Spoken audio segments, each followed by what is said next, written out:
Mabuti na po tayo nakatayo. Buksan po natin ang ating po mga Biblia sa ating pong theme verse for this month. Ang ating pong theme, I am involved, I am prepared for eternity.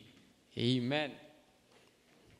Tayo po'y kaisa, tayo po'y nakikibahagi, kaya tayo po ay handa para po sa buhay na walang hanggan. Hallelujah. Matthew chapter 9, ang sabi po doon sa verse 35, ito po ang pangyayari nung si Jesus ay nangangaral ng salita ng Panginoon.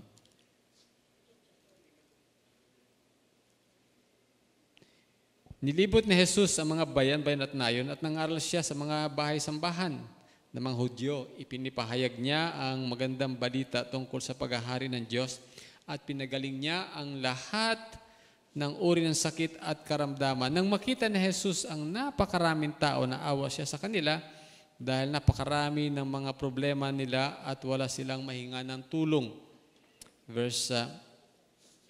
Para sila mga tupang walang pastol, verse 37, kaya sinabi niya sa mga tagasunod niya, marami ang aanihin. Sabi natin, marami ang aanihin.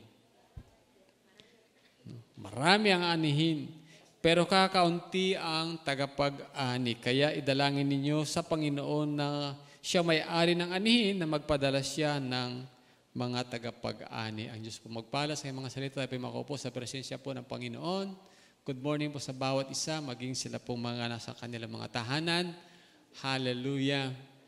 Praise God.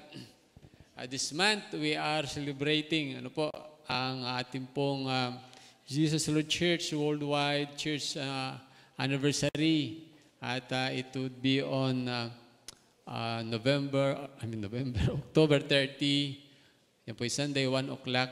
Tayo po makiisa sa ating pong mga tahanan. Makikita po natin yung pong programa. Kaya ating pong i-schedule po yun. Huwag na po tayong tumanggap na naman pong appointment. At ating ibukod yung pong mga oras na yon bilang pasasalamat at pagdakila sa kabutihan ng Diyos sa pamilya po natin, ang pamilya po ng GIL. Amen. Palapakan natin ng Lord. Thank you, Lord. Hallelujah. Praise God. That would be our 43rd anniversary.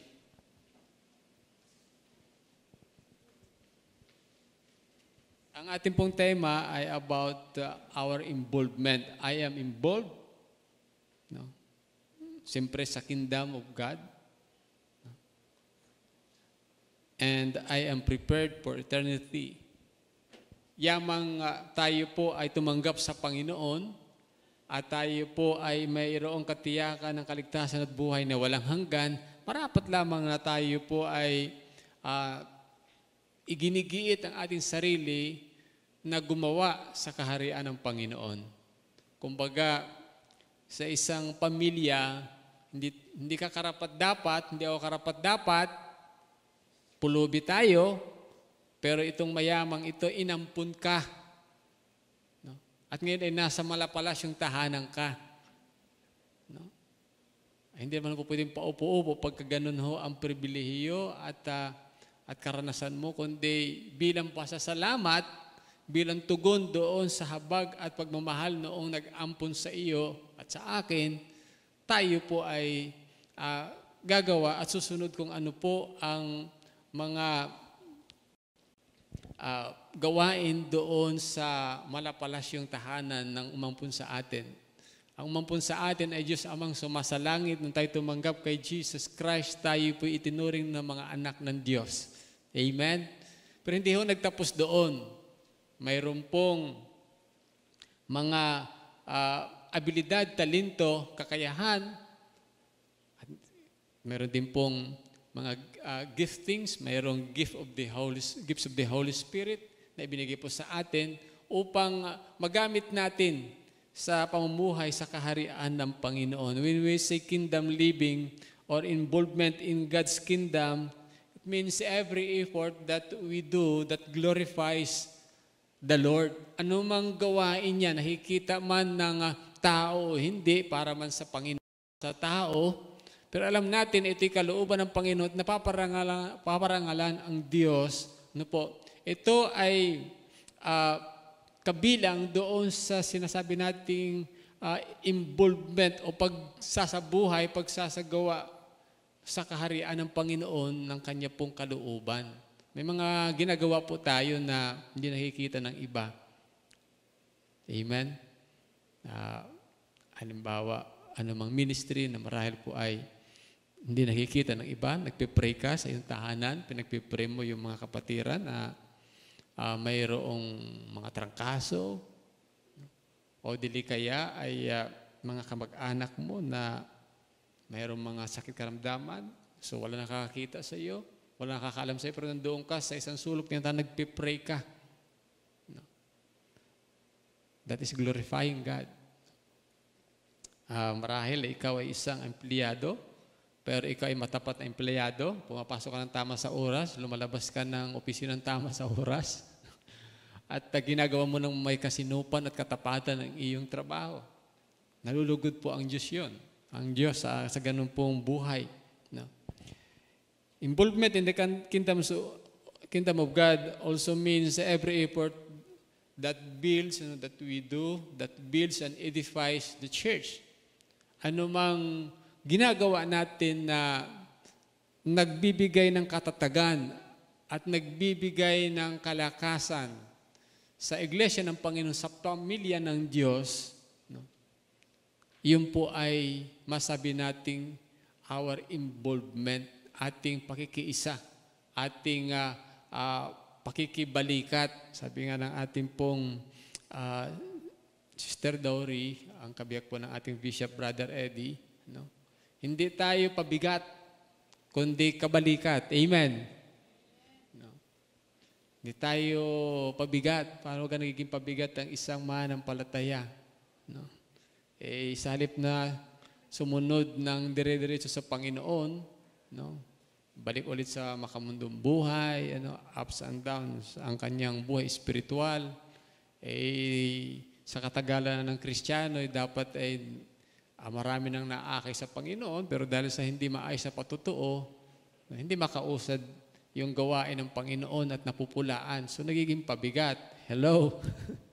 Pero pagkabalikat, ginagawa mo, ginagampanan, marahil meron kang tungkulin sa church, o dili kaya pinapaganda mo sa habag at biyaya ng Diyos, nangako ka, Lord, tulungan mo po ako. Gusto kong magkaroon ng magandang patutuo sa aking kumari, sa aking kaibigan, sa aking kapitbahay. At dahil doon ay maraming tao ang nabibless sa iyong patutuo, nakakaakay ka ng tao sa Panginoon, no? O dili kayo nakakaakay ka ng kapitbahay na isasama mo sa church, so nagiging kabalikat ka. No? It edifies the church, the body of Christ. Another thing, when we say our involvement in God's kingdom, it also means our effort that promotes the expansion of the kingdom of God through evangelism. Yung ating pong teksto for this month is about evangelism. No? Kalooban ng Diyos na marami ang pagharian niya. Amen? Kalooban ng Diyos, yung ating mga mahal sa buhay, mga pinsan, mga kamag-anak, kapatid, no? Na hindi pa nakasuko ang buhay sa Panginoon, mali ang daan ng kanilang kaligtasan, kalooban ng Diyos na mabahagin sila ng Ebanghelyo at ang Diyos ay maghari sa kanilang puso, maghari ang Diyos sa kanilang pamilya, paghari ang Diyos sa kanilang pong kabuuang buhay. Kalooban ng Diyos po yan. No? At yun po ang isa sa mga ibig sabihin ng pagiging kaisa, being involved in the kingdom of God. Noong tinawag yung pong mga alagad ng Panginoon, doon sa Matthew chapter 4, verse 18 to 22, no? Sabi ng Panginoon, sabi po ng Biblia, si Jesus ay nangangaral at naglalakad, nangangaral sa may Galilea. At isang araw ay nandoon Simon Pedro, kanyang kapatid, nandoon din sina Juan, anak ni Zebedeo, sa may dalampasigan at inaayos yung kanilang mga lambat at ang kanilang mga bangka dahil sila mangingisda. At sinabi ng Biblia, no, sinabi na Jesus, no, come, follow me, and I will make you fishers of men. Halika kayo, sumunod kayo sa akin, at kayo gagawin kong mamalakayan ng mga tao. No? At ang sabi ng Biblia, kapag daka, immediately, they followed Jesus. No? Sumunod agad. No? Ano ba yung pastor na hypnotize? Ano? Nabudol-budol, kumbaga sa ating kapanahunan. No? Sunod agad? Hindi ho. No? Sa mahabang panahon na si Jesus ay nangangaral at nagpapagaling mga may sakit, no? At naroon na dinudumog siya ng maraming tao, no? Dumating sa kanilang puso, reading between the line, na kakaiba itong Jesus na ito. Dumating sa kanilang puso na gusto kong maging tagasunod ng taong ito. No? Dumating sa kanilang puso na gusto kong maging kaisa sa anumang ginagawa niya. Kaya nung tinawag sila ng Panginoon, kapag daka sila'y sumunod sa Panginoon. No? Hallelujah. At ang sabi ng Biblia, sabi ni Lord, gagawin ko mamalakaya kayo ng mga tao. Nung tayo po ay tinawag ng Panginoon, may dahilan ang Diyos. Hindi lang upang tayo ay maligtas at magtamo ng kapatawaran at maisulat natin pangalan sa aklat ng buhay. No? Ay pagka gayon siyang plano lang ng Diyos, sana po, nung tayo tumanggap kay Lord, binawian natin ng buhay at tayo palangit na. Pero nandito pa tayo, amen? May dahilan ng Diyos, ba't tayo nandito pa? At yun po ay ang pagiging kaisa natin, sa anumang gawain ng Panginoon, sa anumang pinapagawa ng Diyos. At dito sa ating binasa nga po, nandoon, kalooban ng Diyos, itong mga alagad nito. Hindi lamang makilala at lumakad sa mundong ito kasama ang Panginoon, kundi sila ay maging mamalakayan ng mga tao. So what's some significances of our involvement in God's kingdom? Ano bang mga importansya o mga bagay na nangyayari kapag ini-involve natin, isinasama natin ang ating sarili sa pakikiisa sa anumang gawain ng Panginoon? Significance of our involvement in God's kingdom. Unang-una, it proves that you are truly born again. Sabihin natin, truly born again. Mayroon pong mga bagay na magpapatunay na ikaw ay born again. Unang-una, through the Word of God. Nung tinanggap mo ang Panginoon, binasa sa iyo yung John 3:16, binasa sa iyo yung John 1:12, tumanggap ka kay Lord, sabi ng Biblia, binigyan ka ng karapatang maging anak ng Diyos. At yun ay pinanghawakan mo. And maraming verses na nagsasabi patungkol sa iyong ginawa ng pagsuko ng buhay sa Panginoon, binigyan ka ng katiyakan ng kaligtasan. 1 John 5:13. Na sinusulat ko mga bagay na ito upang malaman ninyo na kayo na nagsisampalataya sa Panginoon Jesucristo ay mayroon ng buhay na walang hanggan. No? Sabi ng Banal Kasulatan. So we have the Word of God. The Word of God gives us assurance, no? When we have accepted the Lord Jesus Christ, we became children of God. Tayo po'y naging mga anak ng Diyos. Another thing na nagbibigay ng assurance ng ating pagiging born again, pagiging anak ng Diyos, ay yung Holy Spirit. The Bible says the Holy Spirit testifies that we are children of God. And so, because we are children of God, we are heirs, tagapagmana ng kaharian ng Panginoon. Romans chapter 8. No? Ang Holy Spirit nagpapatotoo na ikaw ay anak ng Diyos. No? Higit pa yun sa tinatawag nating konsensya. No? Higit pa yun. Yung konsensya, maaari yun ng ating human spirit. No? Pero yung Holy Spirit, no? Banal na Espiritu, ang ikatlong persona ng Diyos, sabi ng Bible, He is in you, He is in me. We are the temple of the Holy Spirit. Kaya nagtetestify siya na tayo po ay mga anak ng Panginoon.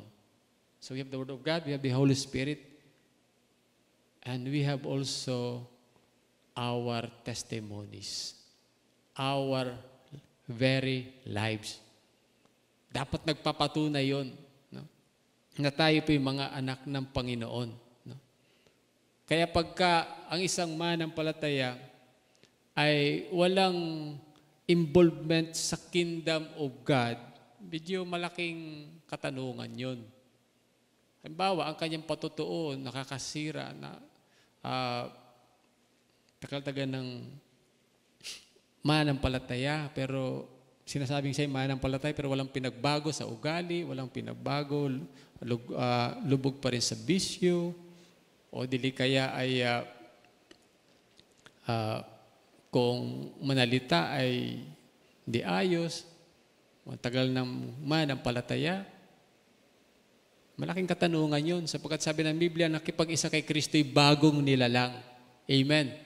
Na bago dahil kay Kristo. Doon po sa Ephesians chapter 2, verse 1, at sa sumunod mga verses, sabi doon, dati-rati tayo po ay mga patay dahil sa kasalanan. Para mga zumbis tayo eh. Buhay physically, pero dahil sa tayo ay galing sa lahi ni Adan, tayo po'y lumalakad sa mundong ito, patay sa harapan ng Panginoon. Tingnan natin yun. Sabi doon, and you He quickened who were dead in trespasses and sins. Next verse.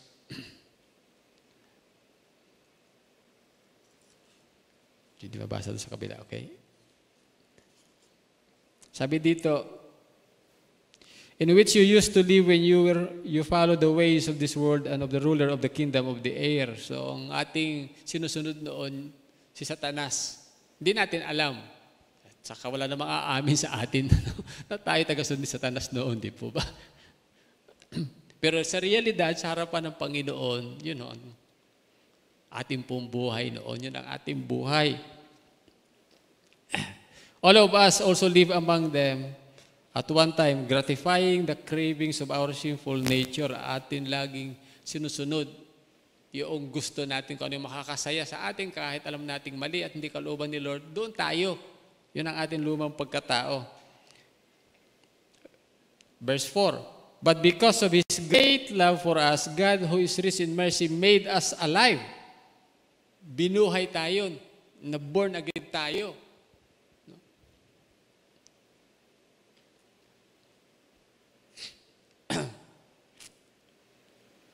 With Christ, even when we were dead in transgression, it is by grace you have been saved.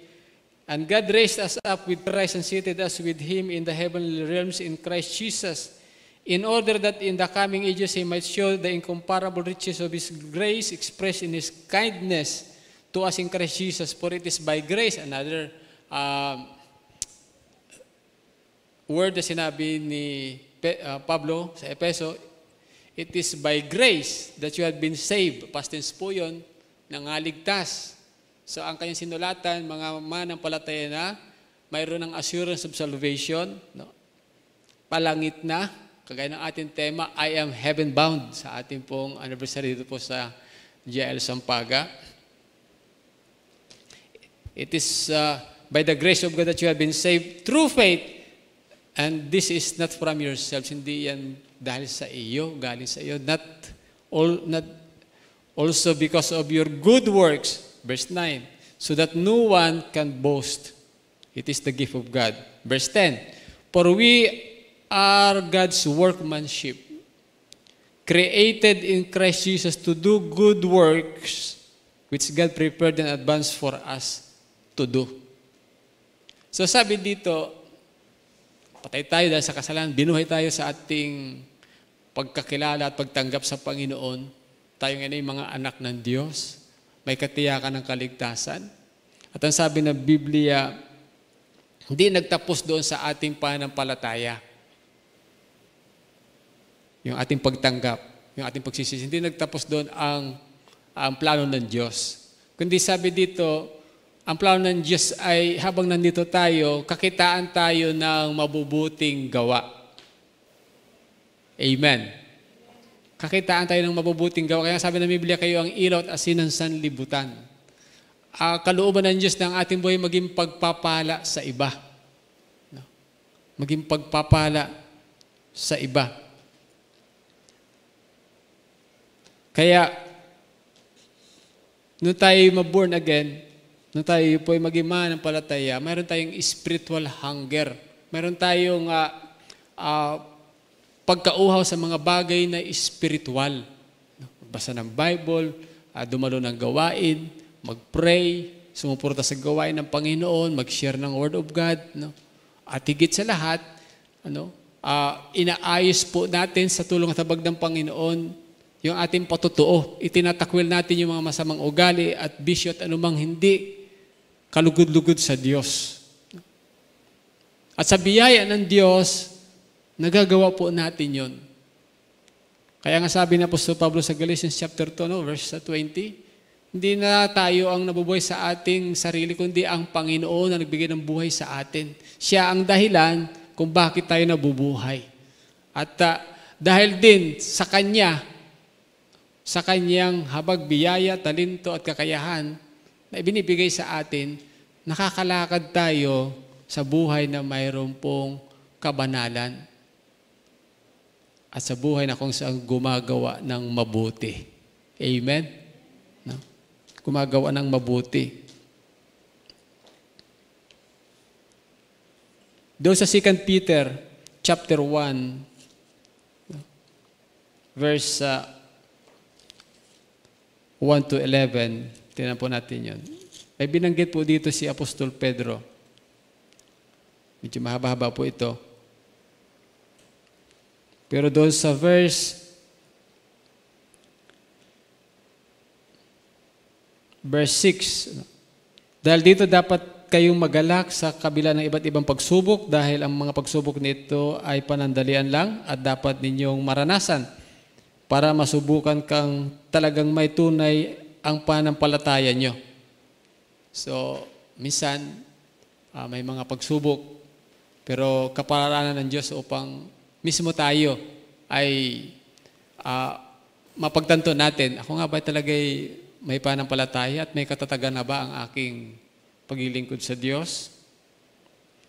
Sinusubok ito sa apoy para malaman kung tunay nga o hindi, pero mas mahalaga ang pananampalataya natin kaysa sa gintong nawawala. Kaya kapag napatunayan tunay ang pananampalataya nyo, pupurihin kayo at parangalan pagdating ni Jesucristo.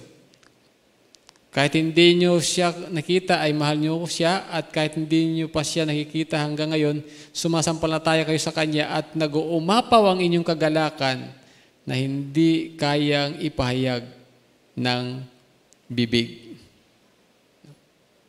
Kaya, nandoon yung kagalakan kang maglingkod sa Panginoon. Amen? Nandoon yung kagalakan. No? Dahil sa iyong pananampalataya, nagpapatuloy ka sa gawang kalugod-lugod sa Diyos sapagkat ito ay nagpapatunay na ikaw ay binago ng Panginoon. Pastor, paano yung mga minsan dumarating yung sitwasyong parang ako'y tamlaying simba, magbasa ng Bible, manalangin. Minsan nagtatanong ko, ano ba nangyari sa aking buhay spiritual? Parang, Kristiyano pa ba ako? Sino nakaranas ng ganun?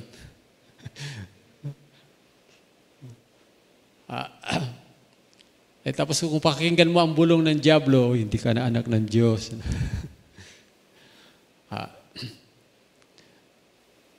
Hindi po nababago yung ating pong katatayuan sa Diyos na ikaw at ako'y anak niya. No?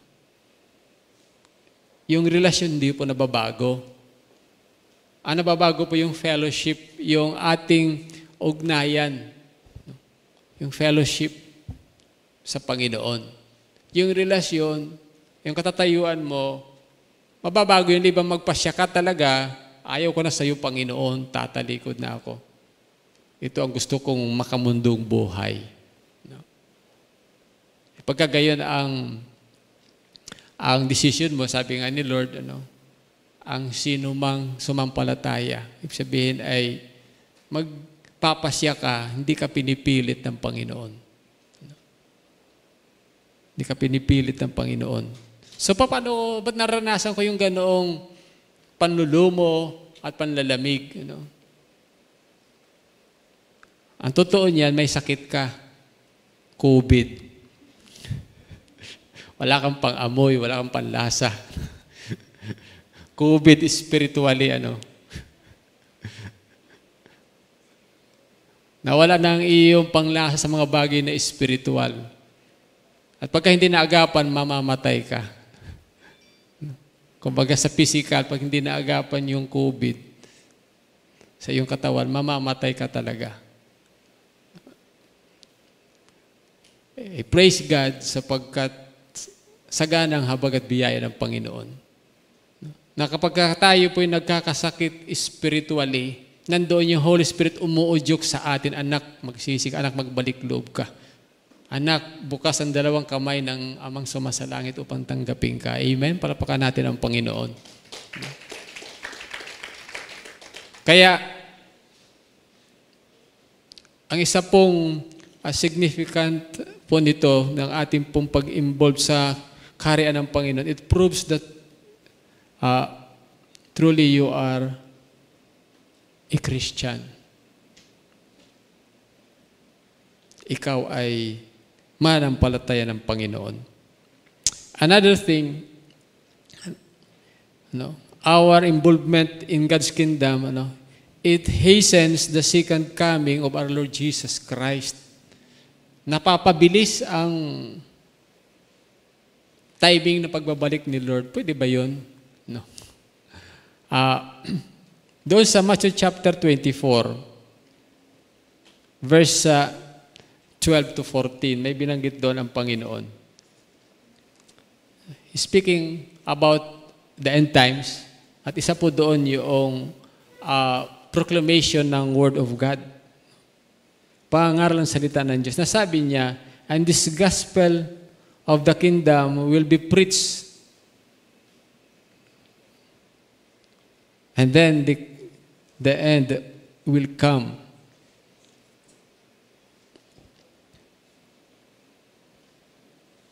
Sabi dito, ipapangaral sa buong mundo ang magandang balita tungkol sa paghahari ng Diyos upang malaman ito ng lahat ng lahi sa kadarating ang katapusan.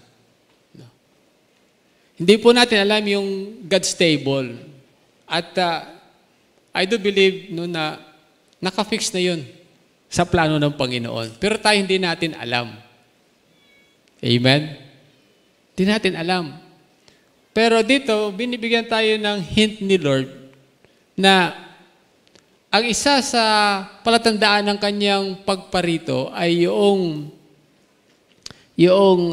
ang salita ng Diyos ay naipapangaral sa lahat ng lahi. At yung ating pong kapanahunan, dahil sa pandemya, mayroon po tayong mga online services, iba't ibang churches, iba't ibang born-again churches, iba't ibang mga fellowship, napakarami. No? At hindi naging hadlang yung pandemyang ito upang yung ebanghelyo ay mapigilan.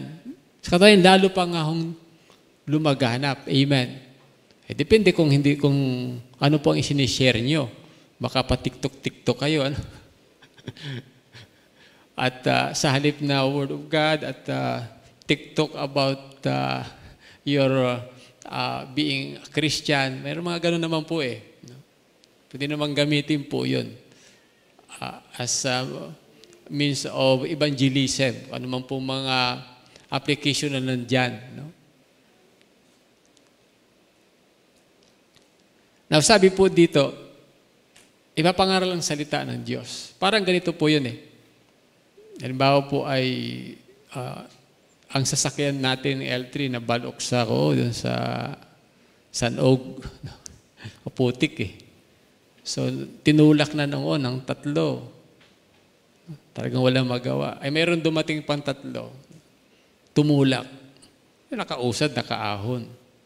So, ibig sabihin, pagka ang isang gawain ay pinagtulungan, napapadali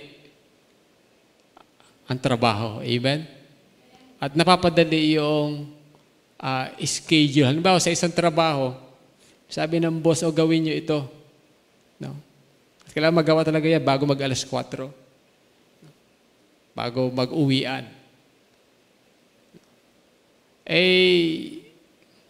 Alam mo na hindi mo kaya. Pero tinulungan ka. So yung alas 4 naging alas 3 tapos na. Hindi natin alam kung kailan babalik ang Lord. Pero dito ay pinapakita na kapag iginiit mo ang iyong sarili na maging kabahagi sa pag-i-evangelize, no? Binibigyan ka ni Lord sa iyong puso na malapit na akong babalik. Parang ganito po yun eh. Sa isang basketball game, mayroong oras yan eh. Ilang minutes bang isang quarter? 12, 15. Hindi niyo alam, hindi kayo fan ng basketball. Ano? Parang 15 yata. No? So, sa ayaw mo sa gusto, matatapos talaga yung oras na yon, yung time frame ng paglalaro. Pag hindi ka kasali, mabagot ka, tagal naman bago matapos. Gusto mo makita yung kalalabasan, di po ba? Pero pag ikay man nalaro at nandoon ka sa basketball court, naglalaro ka, di mo pansin ang oras at para bagang maikli lang ang oras. No? Pag ini-involve mo ang iyong sarili sa evangelism, lautig itong binanggit ng Panginoon, no? Hindi ka mababagot, ang tagal mo naman, Lord. Bagkos mararamdaman mo dahil ikaw ay abala sa pagdala ng mga tao sa Panginoon. No? Napupuspos ka ng pananabik, Lord, malapit ka ng darating. No?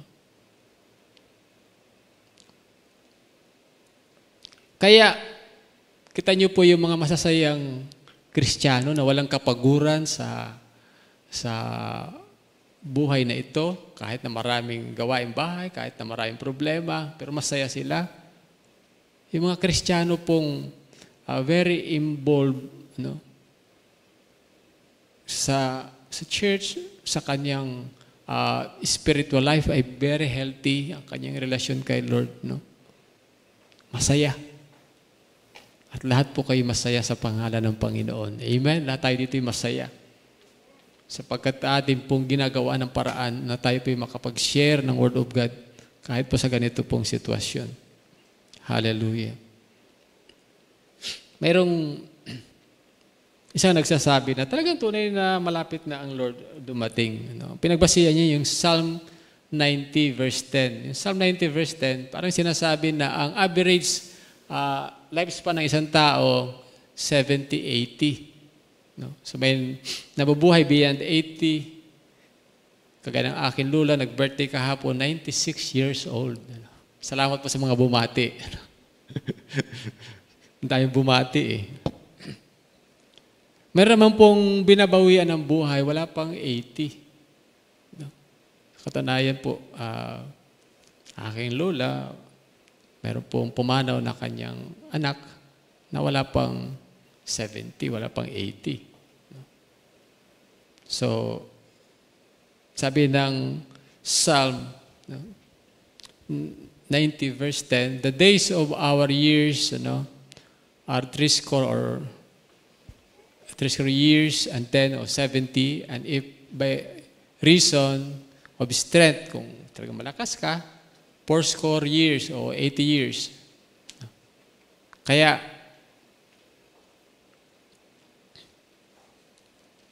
sabi ng Panginoon doon sa verse 32 ng Matthew 24, unawain ninyo ang aral na ito mula sa puno ng igos. Kapag nagkakadahon na ang mga sanga nito, alam ninyong malapit na ang tag-init.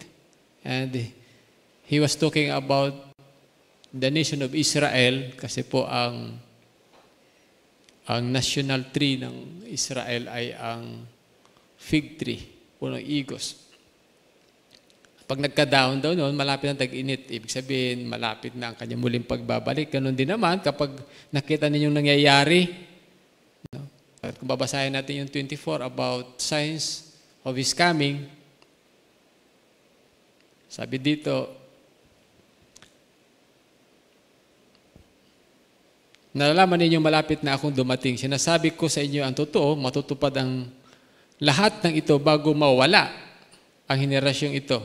Ang langit at lupa ay maglalaho, ngunit ang salita ko ay mananatili, magpakailanman. So, may mga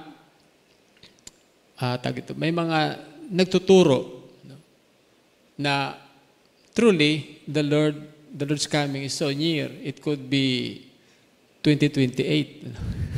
Well, ilang years na lang. Who knows, di ba? Wala mo nakakaalam. Pero ang kanila pong parang calculation ay ganito. 1948, nung naging bansa muli ang Israel. May 24, 1948. No? At kung ating pagbabasihan yung sinabi ng Panginoon, nasabi dito, ang henerasyong ito ay hindi mawawala.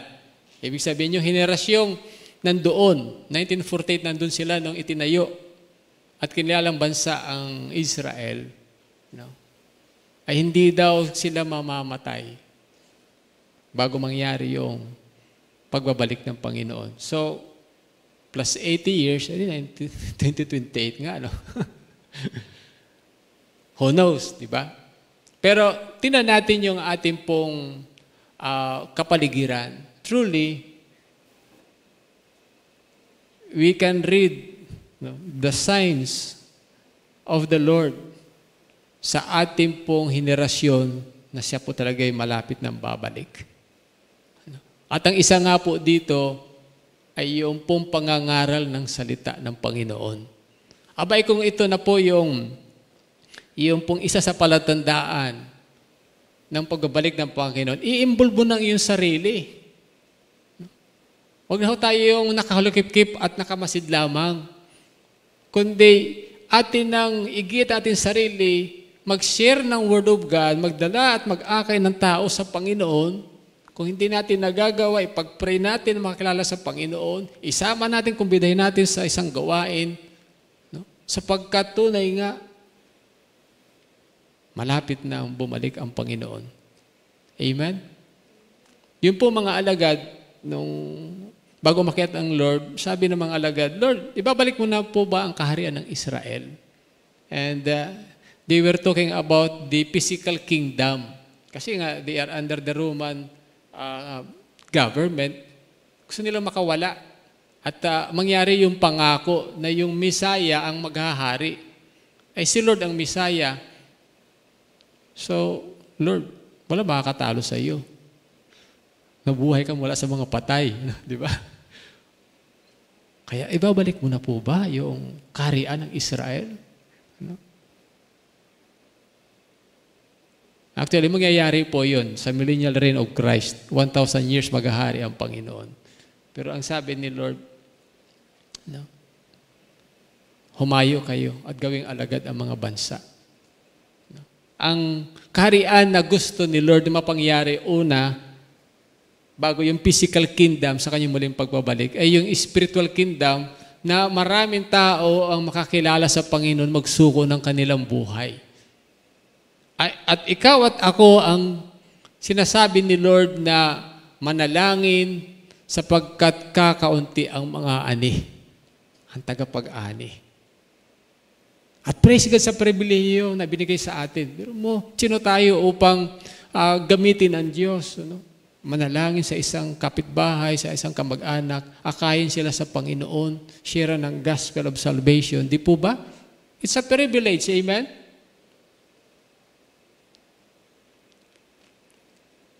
Kaya, no one knows the exact time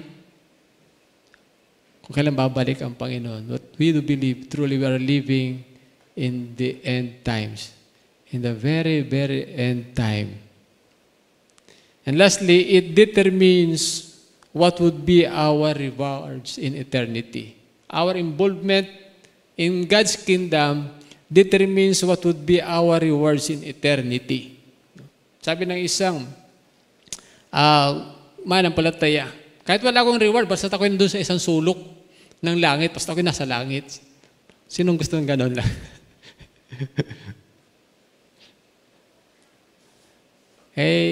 Kung biniyayaan ka ng mahabang buhay, gusto ng Diyos marami kang reward. No?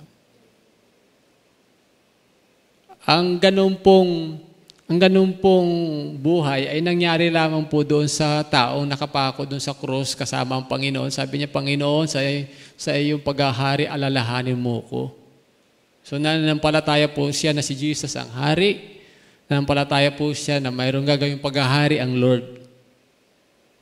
Pero sabi ni Lord, no, paraphrasing, hindi na sa paghaharing darating, ngayon din kakasamahin kita sa paraiso. Nung mamatay siya, nasa paraiso siya. Wala siyang gasinong reward. Kumpara doon sa nabuhay ng matagal na naglilingkod sa Panginoon. Hello? Kaya kung biniyayaan tayo ng buhay, siglat, lakas at mga taon sa mundong ito, pasalamat tayo sa Panginoon. Yun ay pagkakataong binibigay sa atin upang mag-ipon ng kayamanan at gantimpala sa langit. Kaya nga sabi ni Lord, yung mga mayayaman na ipon ng yaman dito sa mundo, sabi ni Lord, no? Ang yaman dito sa mundo ay kinakain ng ipis, ng tanga. Mag-ipon kayo at mag-imba kayo ng kayamanan sa langit na doon ay walang magnanakaw at walang naninira. So we will be rewarded in heaven.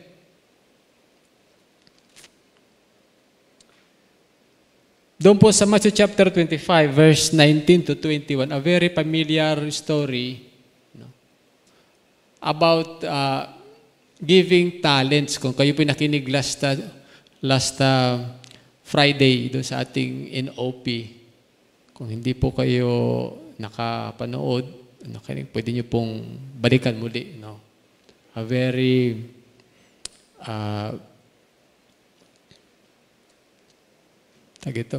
isa pong nakakahamon, a very challenging exhortation o preaching ng isa pong kapatid po natin. Na binigyan tayo ng mga talento.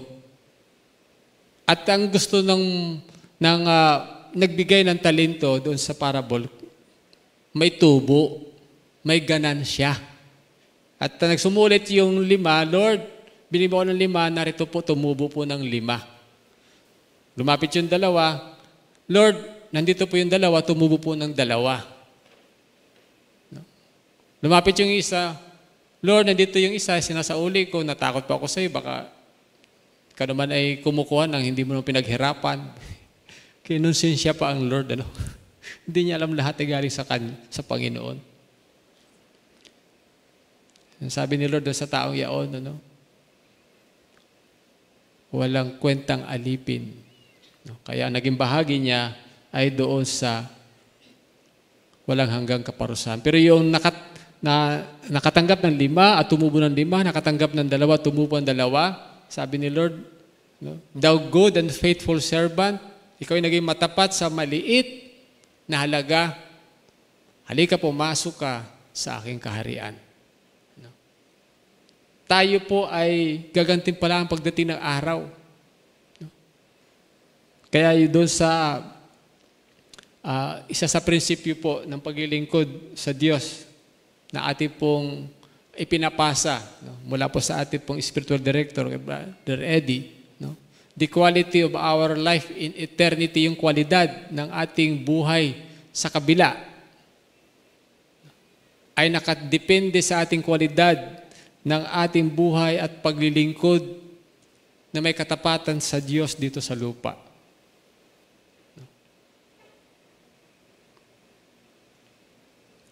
2 Corinthians chapter 5, verse 10, nagsasabi doon, that we shall all appear before the judgment seat of Christ. At tayo bibigyan ng gantimpala ayon sa ating ginawa, masama man o mabuti. Haharap po tayo sa hukuman ni Kristo. Sabi dito, we must all appear before the judgment seat of Christ that everyone may receive the things in the body. Kung ano yung ginawa mo dito, kagatimpalaan ka sa kabila, according to that he hath done, whether good or bad. No? Kaya, binibigyan tayo ng pagkakataon ni Lord, mag-impok ng kayamanan sa langit through our involvement in the kingdom of God. Doon sa 1 Corinthians chapter 3, verse 10 to 15. 1 Corinthians 3, verse 10 to 15. Sabi ng Apostol Pablo sa mga taga-Corinto, no? According to the grace of God which is given unto me as a wise master builder, I have laid the foundation, and that foundation is our Lord Jesus Christ. Yung po mga apostol, sila po ay, kumbaga sa building, naglatag na po sila ng pundasyon, ng matibay na pundasyon. At ang pundasyon po ng pananampalataya ng mga Kristiyano ay walang iba po si Kristo Jesus. Hindi ho nakatayo ang iyong pundasyon sa tao. Hindi ho nakatayo ang ating pananampalataya, nakapundasyon sa pangalan ng samahan. Hindi ho nakatayo ang pundasyon ng ating pananampalataya sa kung ano po ang blessing na ating makukuha kaya ka naglilingkod sa Panginoon. Nakatayo po ang ating pundasyon ng pananampalataya kay Kristo Jesus na nagbigay ng buhay sa atin. Tayo po ay naglilingkod dahil minahal tayo ng Panginoon at bilang balik ng pasasalamat sa Kanya at pagmamahal sa Kanya, maglilingkod tayo sa Kanya. Amen? Palakpakan po natin ang Lord. Hallelujah. And someday we will be rewarded.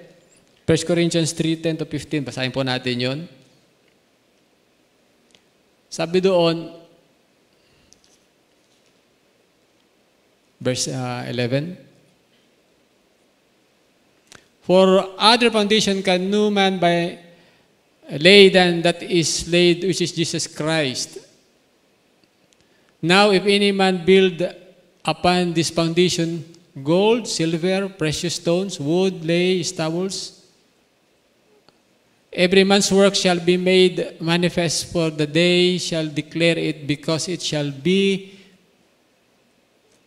next verse, revealed by fire, and the fire shall try every man's work of what scent it is. Sabi po dito, pagdating ng araw, we will be rewarded.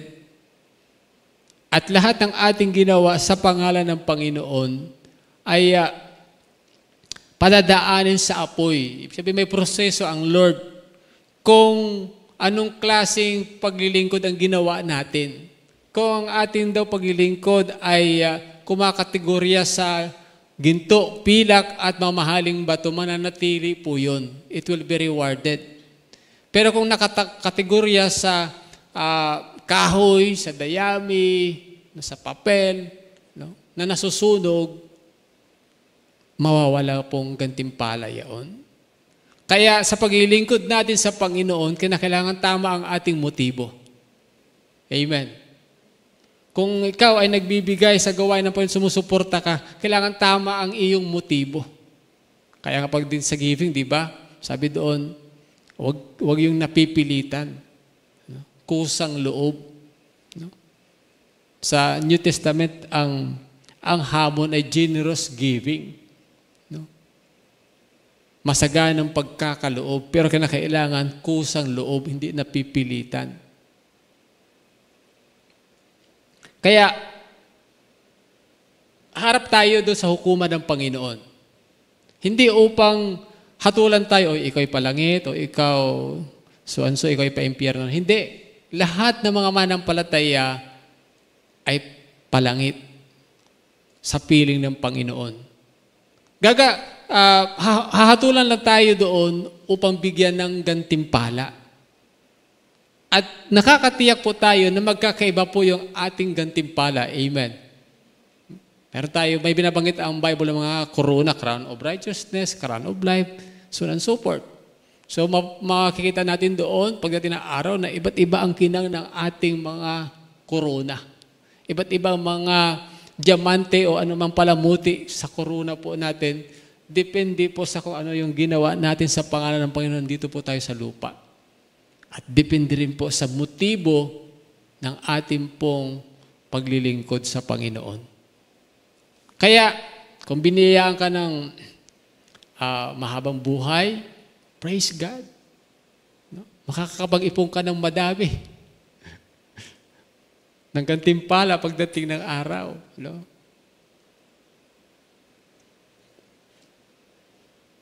So, our involvement in God's kingdom, no, it determines what would be our rewards in eternity. At gusto po ni Lord, tayong lahat, mayroon pong mga rewards, hindi lang kakaunti, kundi maraming rewards pagdating ng araw. Amen? No? Nakakatawa pagdating ng graduation dito sa atin, kapag ka ang daycare pa lang, ang dami ng nakasabit na most polite. O, dili kaya ay best in math. No? Ganon. So, ang dami, di ba ba? Nakakapanaghili pagka isa lang yung iyong reward, ang iyong medal, graduate medal. No? May medalya kasi graduating ka Kumpara doon sa ang dami mong medals kasi ang dami mong pagsisikap na ginawa. At hindi naman po mahirap ang maglingkod sa Panginoon. Mag-involve sa anumang pinapagawa sa atin ng Panginoon. Bakit? Sapagkat mismo ang Diyos ang nagbibigay sa atin ng biyaya at mga talento upang magawa natin ang kanyang ipinapagawa. Amen? Hallelujah. Kailangan tama po yung ating pong motibo. We will be rewarded. I could remember a friend of mine. Meron po siyang radio ministry. At pipreach siya ng Word of God, tumatanggap ng mga calls, prayer request, at mga appointments para puntahan ang mga may sakit karamdaman kung kinakailangan. At may tumawag sa kanya at pinag-pray niya, pumunta sila sa hospital, and by the grace of God, gumaling yung may sakit. No? Gumaling ang may sakit. Then, another day, tumawag ulit sa kanya, Pastor, pwede kayo mausap, meron tayong ipagpipray na negosyo ko somewhere in Calamba, Laguna. So, sumama siya. No? Pinag-pray nila yung isang negosyo. Katapos nun, uwi ulit siya. The following day, tumawag ulit, Pastor, pwede kayo mausap muli. Meron tayo ipagpipray, isa pa kong negosyo sa Mall of Asia. May kaya